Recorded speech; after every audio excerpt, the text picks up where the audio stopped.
Magandang araw po sa inyong lahat. Ako po si Banat Bay. At ito, pag-usapan na nga po natin, itong si Torre at itong si Marbil ay sinupla ko ng NBI. Naku po, mukha ho silang tanga. Bakit ho kanyo? Nagmukhang tanga ho itong PNP dahil ho sa ginawa nila. Bakit ho? Mamaya papakita ho natin kasi alam mo, itong nakarang araw lang ay nagkaroon ng PDP proclamation kung saan si Pangulong Duterte, alam mo naman, binitawan na naman siyang malupit. At syempre, yung mga mapagpatol at saka mga walang isip at saka mga bubuito, abay nag-react pa. May isa pang congressman dyan, ewan ko kung tatanga-tanga lang o bobo lang talaga, pambihira ko ano-ano pa sinasabi. Mamaya, babanatan natin yung animal na yan, ha? Panoorin ho natin itong news na makita ho natin kung ano ba, talaga bang kademanda si Pangulong Duterte? Meron po bang basihan itong pamahalaan na ito para ho idemanda si Pangulong Duterte? Ano na ba talaga ang tunay na nangyayari? At nako, mga kababayan, may nababalitaan ako. Dahil dito sa news na ito. Dahil dito sa sigurado ako bukas meron makakatanggap ng memo. Report to Malacanang. Mukhang may mayayari bukas. Ha? O kaya mamayang gabi, mukhang may mayayari dahil sa binitawan itong NBI. Panoorin po muna natin itong news na ito. Sinampa ng reklamo si dating Pangulong Duterte kung bakit? Sinabi niya tungkol sa pagpatay sa 15 senador. Naku po, patay pero tayo dyan. Pero ang kalyado ng mga Duterte, minaliit ang reklamo. Wala raw yang legal na basihan. Nasa frontline ng balitang yan si Camille Samonte. Patayin natin yung mga senador ngayon para mabakante.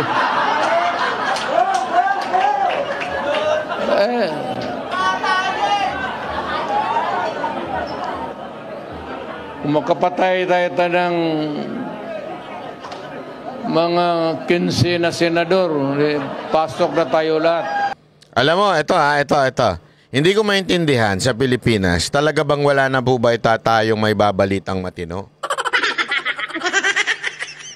Ganito na ho ba talaga ang ating mga kupal na mainstream media? Wala na ho ba talagang mababalita na matino? Ito alam naman po natin na joke ho ito. Ito po isang bagay na alam mo yung part of the speech. Hindi ko maintindihan. Lahat ng media nakapokus sa balita na to. Tanginan nyo, 6 na taon ng ganyan si Pangulong Duterte. Pangilang taon na ngayon? Siyam na taon na. Tama, mali. Hindi pala. Tama, almost 9 years. Diba? Almost 9 years na ganyan. Si Pangulong Duterte, kayo talagang basta lang may balita. Gano'n, wala na ho ba kayong news? Nagtatanong lang ako, wala na po ba kayo bang pagkakwartahan? O baka naman inutos sa inyo ng peking Panginoon yan. Hindi ako, sa tingin ko feeling ko inutos to ng peking Panginoon. Kilala nyo yung peking Panginoon na baboy? Yung ganid sa pera? Yung sa sobrang ganid sa pera, nilunok na lahat ng pera ng bayan? Kaya ganun nakalaki. Di ko na sasabihin kung sino. Kayo na lang magpangalan, ha? Sino ba yun? I-comment nyo na lang dyan. Kung kilala nyo na, kung hindi nyo kilala, mag-research kayo. Sino ba yung pinakaganid na politiko sa ating bayan ngayon? Ito ang most hated politician in our country and most greedy, most corrupt politician in our country. Wala nyo kung sino. Bawal ang tamang sagot. May mga ganong post no? Sa social media. Bawal ang tamang sagot. Pambira, oo. Anyway, feeling ko kasi inutusan itong peking Panginoon na itong mga media. Alam mo naman, busog na busog sila sa peking Panginoon. Talagang pinambababae, kakabit nila itong binibigay ng peking Panginoon sa kanila. Kaya yung mga nasa newsroom ng mga news outlet, makikita mo sa mga wag natin sisisihin yung mga reporter. Although may mga bayarang reporter, marami rin. Pero ang talagang binabayaran ng matindi dyan, yung nandun sa newsroom, yung kanilang tinatawag na station manager, yung pinaka newsroom manager. Ang tanong, inutos po ba sa inyo ng peking Panginoon nyo ito? Ha? Meron ho bang utos sa inyo na, igawin nating malaking issue yung biro ni Duterte kasi pasasampahan ko ng kaso kayan sa bata ko. Alam nyo naman kung sino ang bata nitong peking Panginoon na ito. Walang iba kung hindi si Marbil. Hindi, itong peking Panginoon na ito, ang bata niya si Marbil at saka si Torre. Si Torre yung tagalakad pero ang pinaka-boss nila si Marbil. Utusan lang po yan eh. Mga utusan lang po yan ng peking Panginoon nila eh. Yan naman yung mga sip-sip sa ewan ko kung bakit sip-sip yung mga animal na yan. Baka. Hindi ako sure. Baka pinagpapala sila. Hindi natin alam. Tanungin natin si Torre. Torre, pinagpala ka na ba? Ang kontrobersyal na pahayag na yan ni dating Pangulong Rodrigo Duterte noong Huwebes. Ang dahilan kaya siya ngayon sinampahan ng reklamong inciting to sedition at unlawful utterance. Inihain niya ni PNP-CID. Wala nang iba kung hindi siya ang pinakamahilig na magdemandang general. Sa bagay, hindi kasi kung papansin ninyo, yung video ko kaganina, kahapon, yung video ko, di ba, sinabi ko sa inyo, pasasampa ng kaso ng NBI. Ayaw nyo maniwala eh, di ba? Sinabi ko na sa inyo yan eh. Sinabi ko sa inyo na pasasampa ng kaso. Abay siguro natiktikan nitong Torre na to. Nung natiktikan ni Torre, sabi niya, hindi pwede ito. Hindi pwede, uunahan ko na ito. Gusto ko maging PNP chief eh. Di umano. Allegedly. Hindi kasi alam mo naman, di ba? May aligasyon dito sa maman to na ito yung sunod-sunuran kasi daw gusto maging PNP chief nito. Di umano, may kwento-kwento. May alleged na story na tinanong siya. Kaya mo ba? Kaya mo ba na hulihin si Kibuloy? Kaya mo bang gipitin ng mga Duterte? Kung sakasakaling ipa-aresto sa si Duterte, kaya mo ba? Kasi kung kaya mo, go ka sa PNP chief. May mga ganyang kwento eh. Hindi ako sigurado, pero may narinig po akong kwentong ganyan. Meron po akong narinig na ganyan mismo sa palasyo. Ito sabi, sagot daw, di umano, ang sagot daw, kaya, akong bahala. Lahat ng iutos nyo, maging PNP chief lang. Yun daw ang kwento-kwento. Kaya tuloy, dahil sa mga pangyayari na ito, mukhang nagtutugma o tumatama, ika nga. Tumatama po yung balita na yun. Yung chismax na yun. Mukhang balita na yun. Tila nagkakatotoo kasi pati yung mga simpleng ganito na isang katatawanan, siniseryoso nitong maman to para talaga pumapel. Para sumipsip. Ito naman kasi si Marbil, ayaw pang bumaba. Marbil, bumaba ka na kasi. Mag-resign ka na kasi. Kasi sasabihin mo, di ba? Retired na, dapat na yan eh. Retired na po yan si Marbil dahil sa kanyang mandatory retirement because of his age, ika nga. Kaya lang, extended po siya. So, bukang naudlot itong pagiging PNP chief ni Torre. Di ba? Abay, mantakin mo, hindi pa PNP chief to, ganito na to kasipsip. Paano pa pag naging PNP chief to? Naku po, baka lahat idemanda na. Lahat ng magsalita laban sa gobyerno, idemanda niya. Tama, mali. Ito mukhang ito ang, kasi naalala nyo yung panahon ni Marcos Sr., di ba? Meron siyang pabianber na tinatawag. Yun yung parang pinakakanang kamay. Kwento ko, eto hindi ko po ako dito. Kwento-kwento lamang po sa akin ng mga lolo't lola, magulang ko. Eto daw talaga si Pabianber ang sunod-sunuran dito kay Ferdinand Marcos Sr. Parang ganun daw ang nangyayari dito kay Torre. Parang si Pabianber. Naku. Pagka tiningnan mo si Pabianber, medyo may hawig sila. Although hindi natin sinasabing masama si Pabianber. Pabianber. Parang naalala ko to si Flavier. Si Pabianber. Yun. Well, di ko sinasabing masama si Pabianber. Pero siya yung kanang kamay, ika nga, ni Marcos Sr. Ito naman, parang hindi lang kanang kamay. Kanang kamay, kaliwang kamay, paa, O, di ba? O, kaliwang paa, kaliwang hita, kaliwang paa. Kung ano nga iutos dito, gagawin niya. Pag siguro sinabi ni Peking Panginoon sa kanya, sit! Baka umupo ito eh. Pag sinabi ng Peking Panginoon sa kanya, play dead! Magkakapag-play dead to. Hindi kaya? Kasi parang gano'n na nga nangyayari. O, di ba sabi nga nung iba, ito daw ang 2-star na walang ka-star-star pagdating sa kaugalian. Para bagang hindi general. Ito pakinggan natin yung kanyang argumento. Tingnan nyo kung gaano kababaw, ha? Tingnan ninyo kung gaano kababaw itong argumento nitong maman to. Director Major General Nicolas Torres sa Department of Justice. Bagong Pilipinas na eh. O, pakialam namin. Bagong Pilipinas na eh. Na pwede yung ganung mga statements na kinaumagahan, joke only na lang. Ang corny mo, Brad. Bagong yun lang dahilan niya. Bakit mo dinimanda? Bagong Pilipinas na eh. Hindi pwede yung ganun na joke only na lang. Pikon eh. Alam mo, grabe grabe sa pikon talo itong maman to ha. Hindi, bagong Pilipinas na eh. Sip-sip talaga. Sip-sip na sip-sip. Gago! Napaka-sip-sip mo, Brad. Oh, walang biro. Para kang hindi general. Para kang walang esterelya sa braso mo. Sip-sip ka.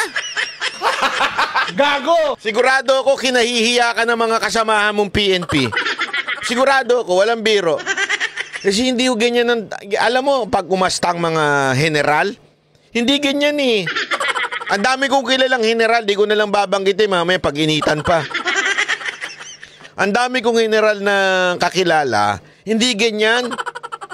Talagang, alam mo yun, matikas, very professional, non-political. Hindi yung katulad dito. Bagong Pilipinas na eh, kaya hindi na pwede yung ganyan-ganyan. Tanginan niya, no? Gago! Ang baduy ng palusot mo, Tore. Para kang hindi general. Yung totoo lang, ha? Para kang hindi general. Anya, hindi pwedeng maliitin ang mga birong galing sa bibig ng isang dating Pangulo. Maliit lang tingnan yan, pero it is being uttered by a former president. Hindi malayo na gayahin or he will be taken he will be taken seriously ba? Taken seriously? So papatayin namin yung 15 na senador? Anak na kang wewe! Gago! Anak ka ng sisirisoy ng mga Pilipino. Oh, sinabi ni Duterte, patayin yung 15 na senador para manalo yung 12. O, halika, patayin natin. Gago! Sir, ano bang kalokohan itong ginagawa mo? Sinasabi mo, unang-una, pansinin mo ha, mali pa nga si Duterte. 12 lang ang kukunin, 15 yung sinabi niya. So alam mo, nagbibiro. Tapos, will you... Ewan ko sa'yo. Nakapagtapos ka ba? Sorry, nagtatanong lang ako ha. Yung mga ganyang utak eh. Papatay namin yung 15 para manalo yung 12. Nagtira pa kami ng 3. Anak ka ng wewe. Sino yung 3 na yun? Sa PDP na nga lang, sobra na pa eh. Sobra na yung 12. Siyam lang sila eh. So may 3 pang sobra, may 3 pang sobra. Ang bira. Ewan ko sa'yo, Tore. Ano ba yung ginagawa mo? You are making fun of yourself. You are like a clown in the mystery of life. Ang sakit mo sa bangs. Tore, doon lang biro. Tapos magagalit ka na naman. Sasabihin mo na naman, to si Banat Bay. Ano yun to? Inciting to sedition. Ano inciting? Alam mo siguro kung pwede lang magsalita yung mga piskal at saka mga judge, kung pwede lang sila magsalita. Sigurado ako tatawanan ka eh. Itong maman to. Walang ano. Wala sa hulog, basta na lang Oh, Brad, mga Duterte, supporter, sisirisoin mo ba na yung sinabi ni Duterte na papatayin natin yung 15 na senador? Plano, tapos sinabi mo, binulgar mo in public.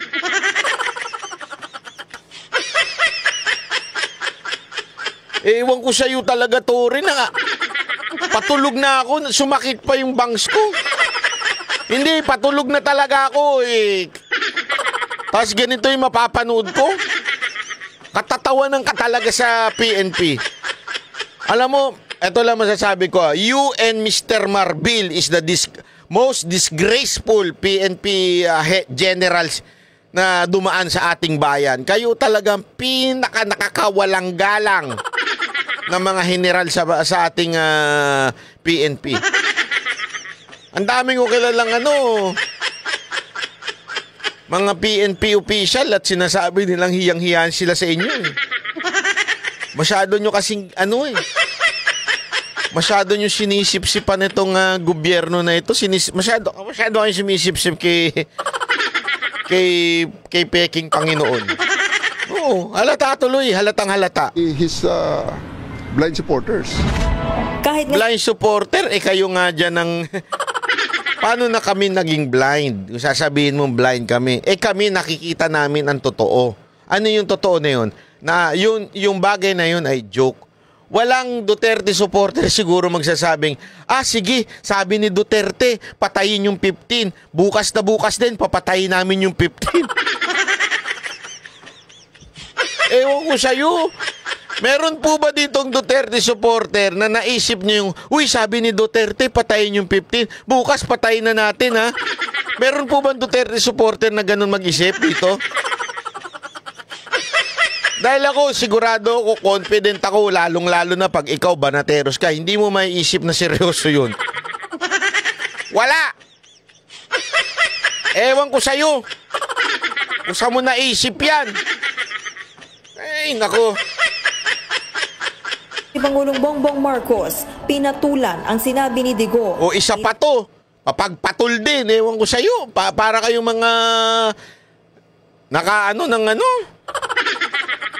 Masarap po ba? Yung Goldilocks na pulburon? Ni PBBM, mukhang takot lang si Duterte sa mga manok ng administrasyon. Siguro, kanina wala silang pag-asa, kaya papatay na lang sila ng 15 na senador. Tingin naman ng Kung takot sa mga kandidato mo, sino ho ba ang unang nagbato ng putik? Di ba ikaw? To the point nga na yung pagbabato mo ng putik, kinahihiya ng mga senador mo. Kinakwil ng mga senador mo yung sinabi mo. Yung sinabi mo, lumayo sila, dumistansya sila. At kahit ultimong senador mo, binanatan ka si Pacquiao. Sabi niya, yung mga bumabanat, hindi para sa bayan. Sa kanyang bibig yun, ha? Mismo nang galing. Tapos sasabihin mo, takot si Duterte sa mga senador mo?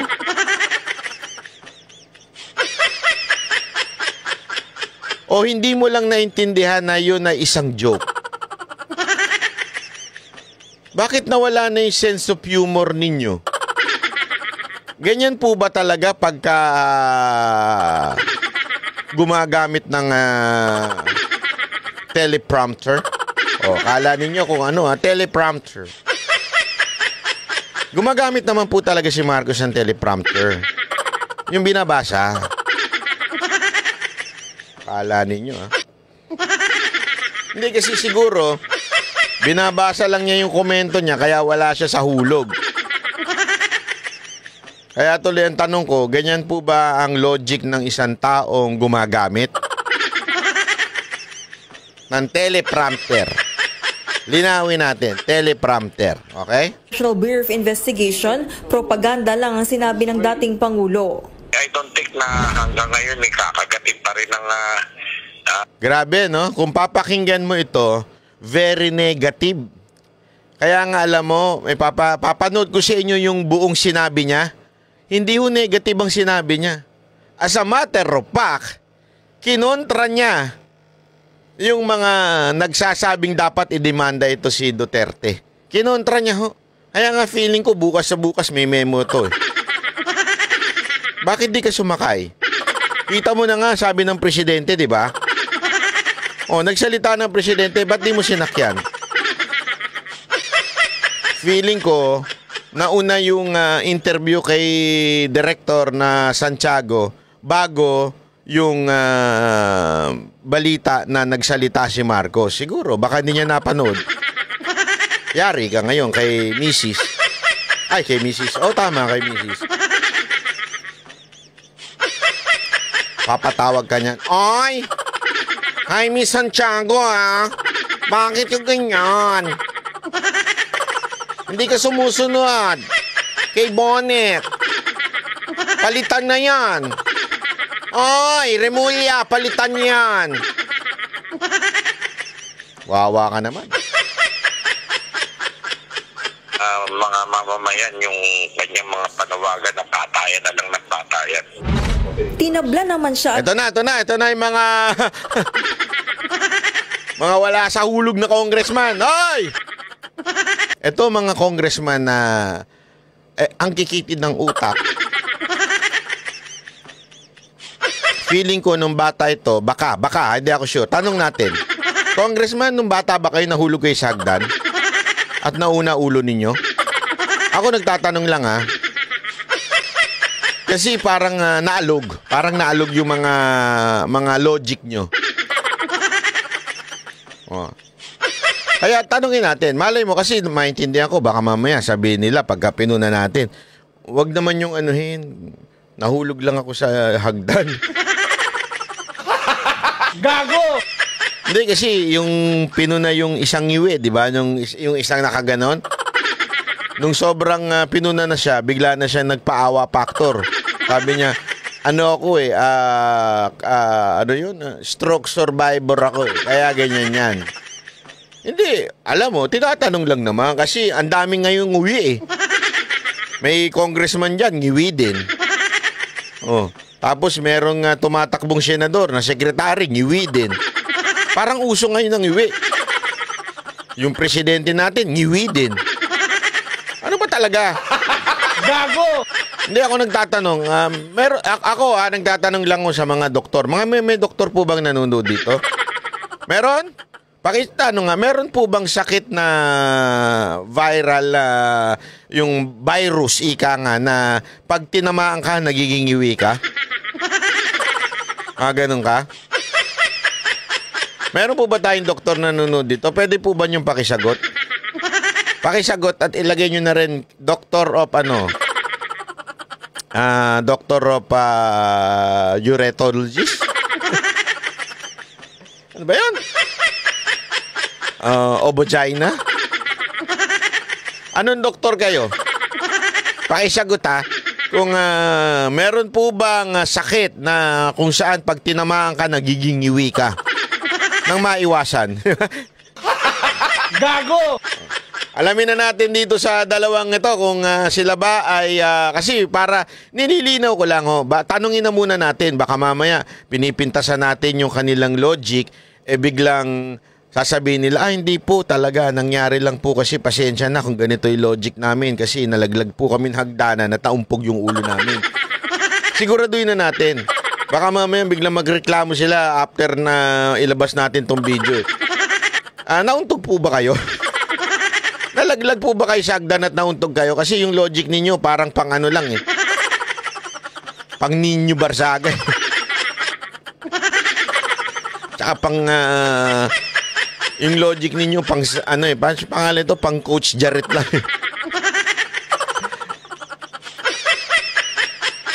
O baka naman pang Attorney Libayan lang. Gago! Ng mga mambabatas. Whether it's a joke or not, you are not allowed to say things about killing other people. This is coming from someone who has admitted to previously killing before. Kung si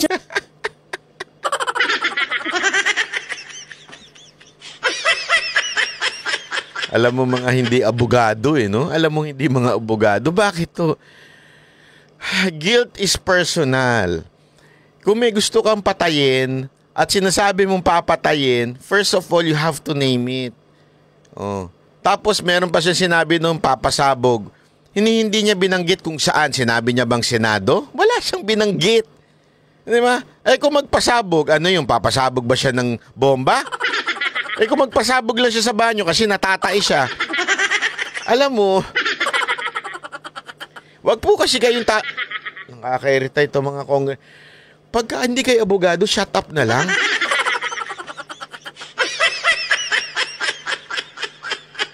Kahit nga ito, tingnan mo sagot nito Sabi niya, yung ang dapat 50 na senador ang magreklamo.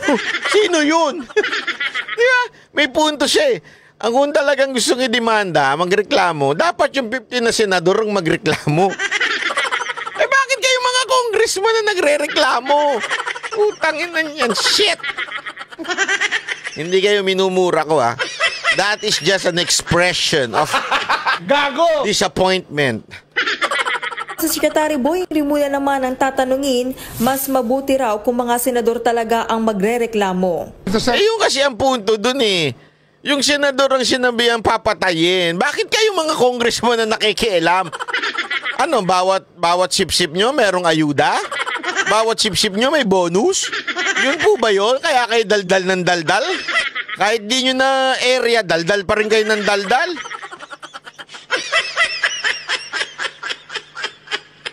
Di ba yung isang yun na taga ano yun? Parang anong bang ano yun? Yung one rider party list? Alam ko, di ba? Alam nyo, kayong mga rider huwag nyo nang iboto yung one rider party list. Binudol kayo niyan. Kaya dapat ang usapin tungkol sa inyo.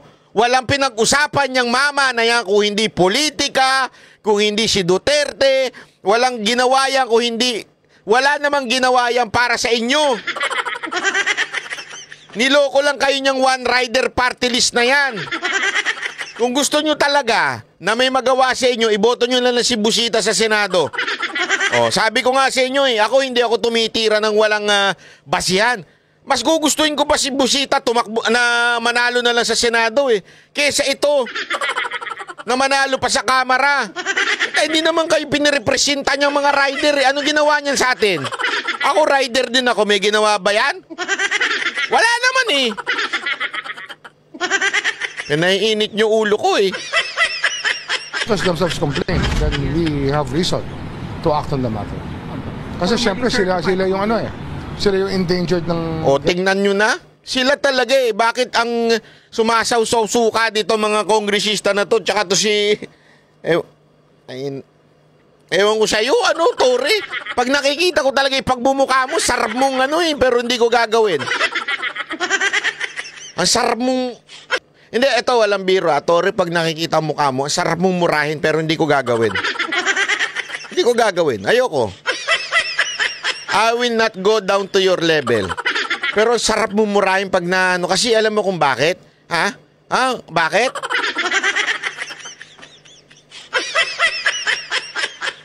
Kasi, ang mahal-mahal na ng bilihin.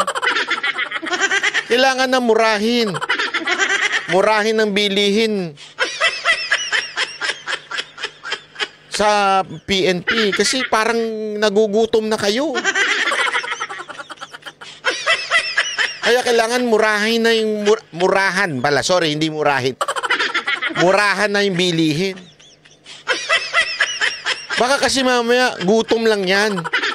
Kaya kailangan na kayong murahin. Murahin ng bilihin, murahin ng pagkain, murahin talaga. Kailangan magmura na yung pagkain sa inyo. Baka kasi gutom lang yung ginagawa ninyo Gago! No statements it can possibly have a ripple effect. Ayon naman kay Senator Minority Leader Coco Pimentel, hayaan na lang ang DOJ at NBI na gawin ang kanilang trabaho. Ang isang tao na obses sa usapin ng kamatayan at pagpatay ay isang nakababahalang senyalis ng isang seryosong personality disorder. Case closed. Tapos ang usapan. Hayaan nyo na lang ang DOJ, NBI. Sabi naman ito, is a worrying sign of serious personality disorder.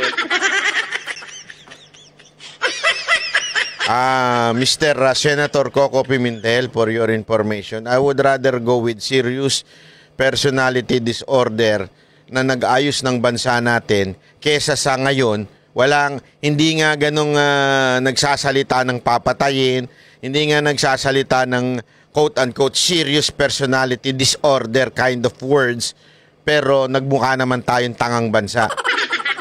Hindi na mapayapa, kaliwat kanan ng patayan. Don't tell me, hindi mo alam yan. Sa bagay, na-appoint nga pala yung asawa mo, di ba? Tama, mali?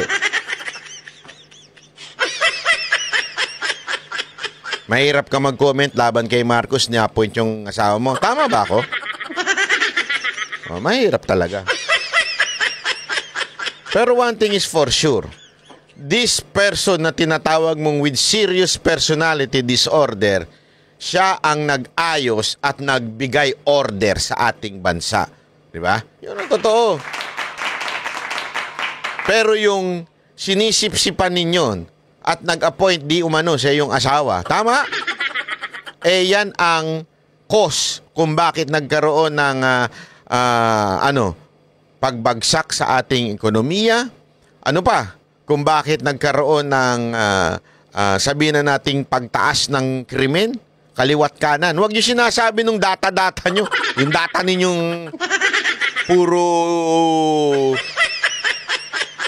smartmatic Huwag ganun. Dapat yung totoong data. Pumunta kayo sa ground, tignan ninyo. Sa balita na lang kaliwat kanan ang pinatay, binaril, pinatay, binaril.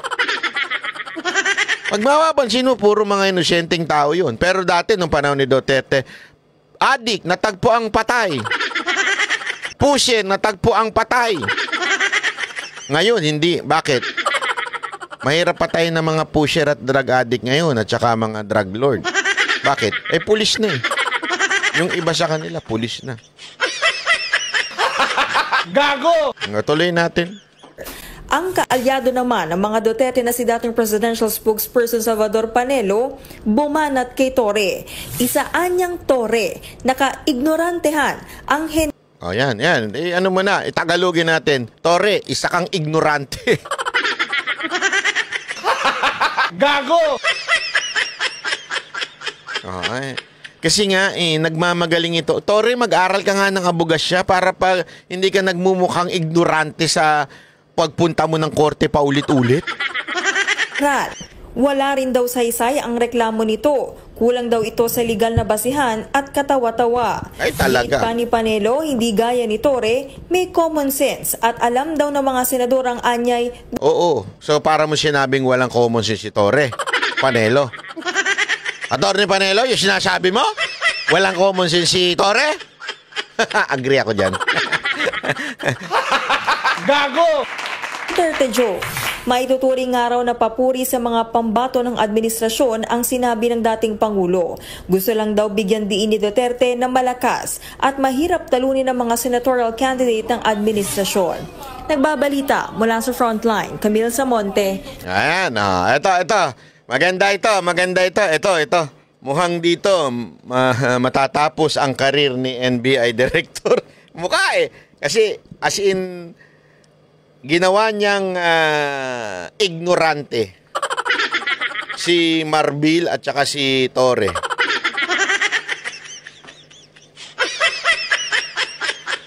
Tingnan ninyo. Panoorin ninyo, warang kukurap. Recently, may naging pahayag po si dating Pangulong Rodrigo Duterte na di umano ay magpapatay na po ng 15 senador. Okay. In relation to po sa impeachment case kay VP Sara Duterte. May mga calls po para imbestigahan daw po ito ng NBI. Ano po ang tugon niyo po nito? Remember that the speech was delivered during political rally, no? Ano niya, proclamation ng kanyang mga kandidato para sa senador. Ano yun alam niyo, in a political speech, ano yan rhetorics. Nung inaano namin yan inaalaw yan ng ating political system na katulad nun, during the past administration, known si President Duterte na laging ganyan, puro patayan, no? Pagka inano nyo ang aking bayan, Pagka sinira nyo ang mga kabataan ng bayan, papapatay kita, papatayin kita. Yung mga ganun ba salita ni Presidente, during the past administration, binabite yun ng ating mga mamamayan, no? But then, time has changed, no? Ngayon, maaaring yung mga tirada ni Presidente na ganun, puro patayan, wala na tayo sa atmosphere ng patayan, no? Ngayon kailangan na yung katahimikan, no? Tingnan natin ang mamamayan kung babait pa rin yun na patayan pa rin, no? Pero yun nga, nakikita ko, rhetorics lang yan. Part lang ng kanilang political propaganda. Ganun ho. Opo. Mismo mga... So, diyan pa lang, sinasabi na mismo ni NBI Director, alam nating rhetorics lang, o malamang, sa malamang, ay biro lang yan. Alam naman natin yan. Sinasabi niya pa, hindi na nga sasakyan yan eh. Taliwas dun sa sinasabi ni Torre. Ano sabi ni Torre? Mahirap na. Baka maniwala ang taong bayan. O kaya baka, baka maniwala ang mga blind supporter. Sinasabi naman ito, kaya magkaiba sila eh. Sinasabi nito, alam na ng tao yan. Ayan, matik na yan. Alam na ng tao na yan ay biro lang. Diba? Yan ay biro lang. Bakit ba ginagawa nyo seryoso? Alam na ng tao yan eh. Si Torre naman. Hindi. Ano yan? Baka seryosohin niya ng mga Duterte supporter. Gago! Sino sa tingin ninyo ang merong sense pagdating sa reasoning? Di ba? Halatang-halata eh. Although this is, meron ding pitik to si Director kay Pangulong Duterte by saying na hindi na siya paniniwalaan. Pero gayon pa man, it's really obvious, yung common sense baga, na alam mong joke yan. Bakit mo pa pinaniniwalaan? Alam na natin si Pangulong Duterte, ilang taon na siyang gumaganyan. Si Torre naman, hindi, seryoso yan. O kahit yung mga congressman na tatanga-tanga rin, hindi, seryoso yan, delicates yan. Baka seryosohin ng tao yan. Nga, kung hindi nyo naiintindihan, kung kayo tatanga-tanga, kami hindi. Naiintindihan namin yan. Kung kayo, walang common sense, kayo wala kayong sense of humor, wag niyong gayahin ng mga tao sa inyo. Kasi kayo, ewan ko kung saan kayo pinanganak. Ako nagtatanong lang sa mga congressman natin. Nung pinanganak ba kayo na una ulo?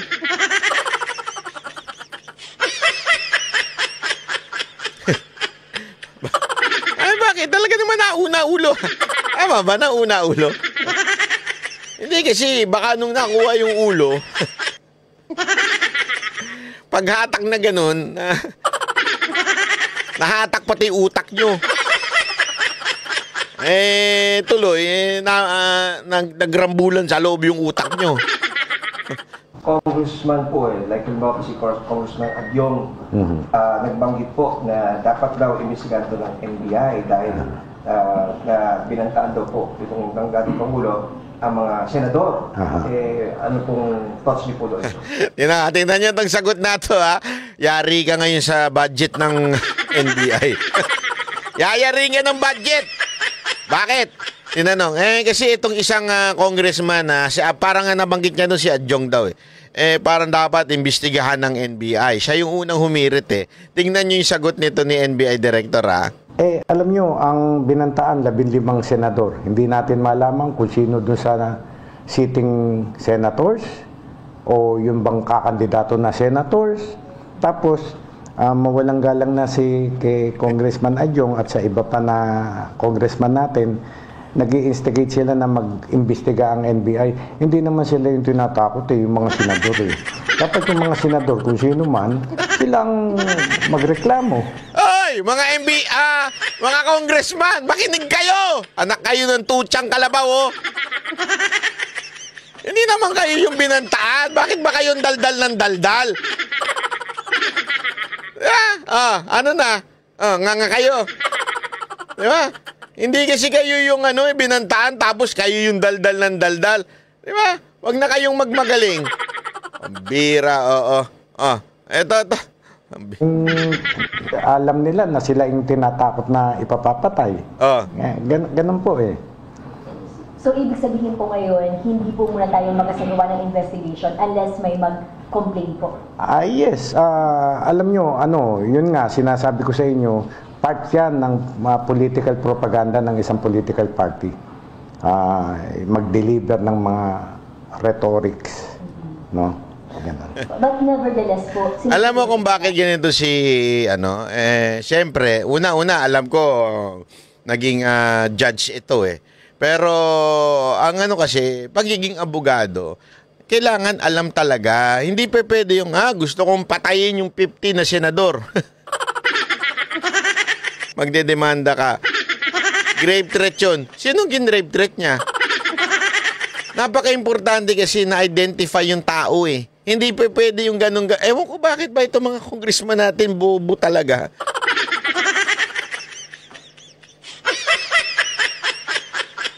Hindi ko talaga maintindihan bakit yung mga congressman natin ganyan ang kokote.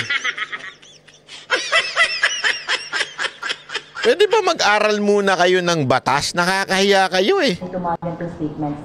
Yun. Kayo na nga nagsabi sa akin, Sir, anong masasabi nyo doon sa joke ni President Rodrigo Duterte na papapatayan 15? O kayo na nagsabi, joke eh.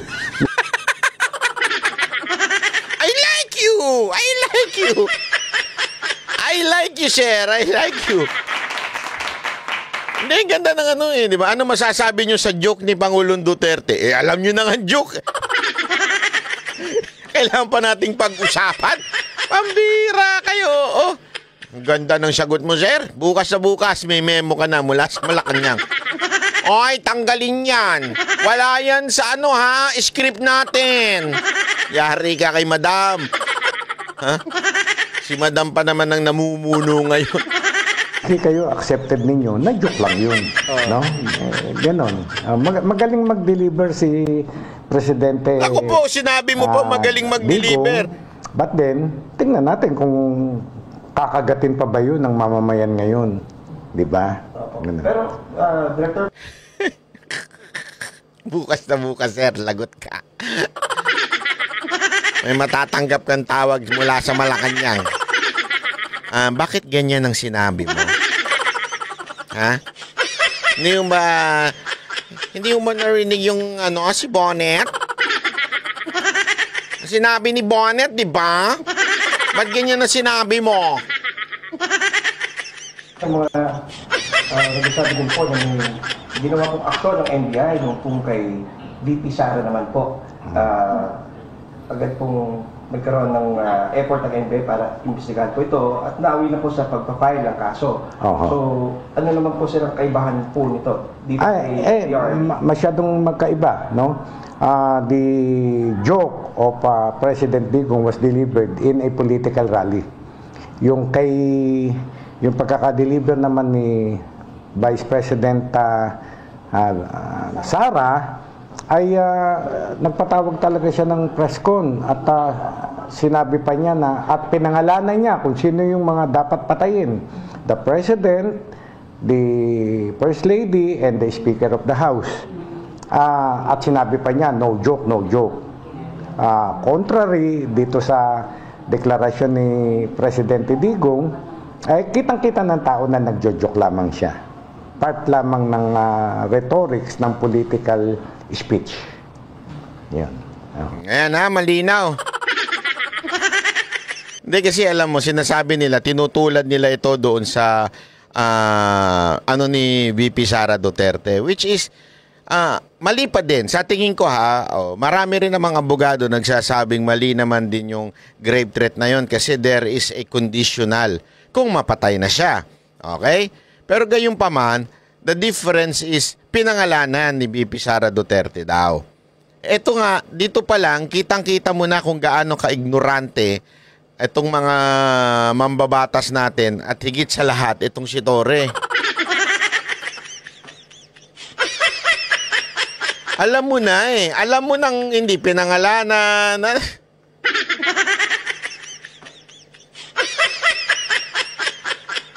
Hindi, di ba, as far as I know, there is a, alam ko may kurso na criminal law pagbago ka magpulis eh. Bakit hindi alam ni Torre? Sa tingin ninyo, hindi alam ni Torre o baka naman inutos sa kanya ng kataas-taasang, alam niyo na,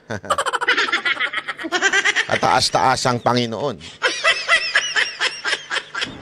Director, ask lang sana kami ng update. Kamusta na po yung paghahanap dun sa fiancé po ni Jelly Al? Ayan, hanggang dyan na lang pala muna. Okay. So, ayan na po yung balita na yan. Alam mo mga kababayan, this is just another diversion. Alam mo, sa mga propagandista katulad nitong administrasyon na ito, lalong-lalo na ho, etong peking Panginoon nila. Tandaan ninyo, may issue kasi. May issue kasi ng buy scam. Yung budget scam. May issue kasi ng budget scam. Merong issue ng problema sa budget na kung saan apektado ang mga mahihirap. Alam nyo mga kababayan, more than anything else, ano po ang mga kadalasang blanco doon? Doon sa budget. Eto, makinig kayo. Alam mo ko ano? Isa sa maraming blanco doon yung agriculture, Department of Agriculture. More than anything else, the problem in our country is not impeachment, it is not the election, it is not the quote-unquote grave threat or threat ni BP Sara Duterte at ni Pangulong Duterte. Lalong-lalo na yung walang kasaysay-saysay na imbento ng TRICOM na fake news. Wala yan. Hindi yan ang problema ng bayan natin. Yan o'y diversion lamang sa tunay na problema ng bayan natin. Alam nyo kung ano? Gutom. Gutom, at higit sa lahat, gutom. Gutom po ang Pilipino. Alam mo, naaawa ako sa mga kababayan natin, lalong-lalo na itong mga nasa baba. Kahit pa paano, yung dati nga, yung middle class, dati, survival pa sila. Kahit pa paano. Pero ngayon, hindi na. Yung middle class, nandun na talaga sa kulang na. Alam nyo, kaya dumadami rin ang krimen sa Pilipinas. Aside from drugs and aside from online gambling, kaya nagugutom ang mga mga Pilipino gumagawa ng krimen dahil nagugutom mo sila. Kailangan nila ng pera, pinasok pa yung drugs, pinasok pa yung online gaming, 'di ba? Yung online gambling, pinasok pa nila 'yon. Tapos gutom pa sila kasi hindi sapat yung sahod. Anong ginawa ng gobyerno? Kesa na sana suportahan na magsasaka. Yan ang yan ang pangako na yan ang ibinudol ni Marcos sa inyong lahat. Food security. Kaya nga siya pa ang tumayong sekretary ng agriculture. Naibigay niya ba yung food security? Kaya nga ang hamon ni Pangulong Duterte, di ba? Kung mas mura ang bilihin ngayon kesa noon, iboto nyo ang Marcos senators. Di ba? Yun ang sinasabi niya. Pero ngunit dapat subalit, kung sa tingin ninyo ay mas mahal ang bilihin ngayon, mas hindi safe ngayon, huwag nyo nang iboto yung mga senador ni Marcos. Kasi yan nga yun ang budol sa inyo si Marcos. Tapos susunurin nyo pa yung kanyang pag-i-endorse sa mga senators. Kayo na po humusga mga kababayan. Huwag na tayo magpaikot-ikot sa issue ng lipunan. May pa-issue-issue pa tong lintik na TRICOM na to Ang dami nyong alam Nag-aaksaya kayo ng pera ng taong bayan dyan sa lintik na hearing na yan na ang pinaka-importante sa lahat, gutom ang Pilipino. Hindi yan ang asikasuhin nyo. Sa bagay, kaya nyo ginawa yan kasi merong kabalastugan ang Kamara pagdating sa budget. Yan ang katotohanan. Huwag na tayo maglokohan. Dahil sa budget, Ha? Kaya nyo ginagawa-gawa itong targeting nyo itong mga pro-Duterte vloggers. Nag-Ivana ka na talaga. Nag-iba ka na. Dan Fernandez. Dati lang na-interview pa kita. Ngayon, Ivana ka na talaga. Ibang-iba ka na. Ibang-iba ka na. Bakit ganun? Ano nangyari sa'yo? Ha? Sasabihin na naman ni Abante, dali nyo tapang nyo dito. Dali nyo tapang nyo dito. Sir, tapang po ba ang gusto nyo pag-usapan? Wag tayo dyan. Kasi matapang kayo, kasi immune kayo dyan. Anything pwede nyo sabihin. Tapos, pag hindi nyo nagustuhan ng sagot ng mga vloggers, ipakukulong ninyo. Anong? Sinong?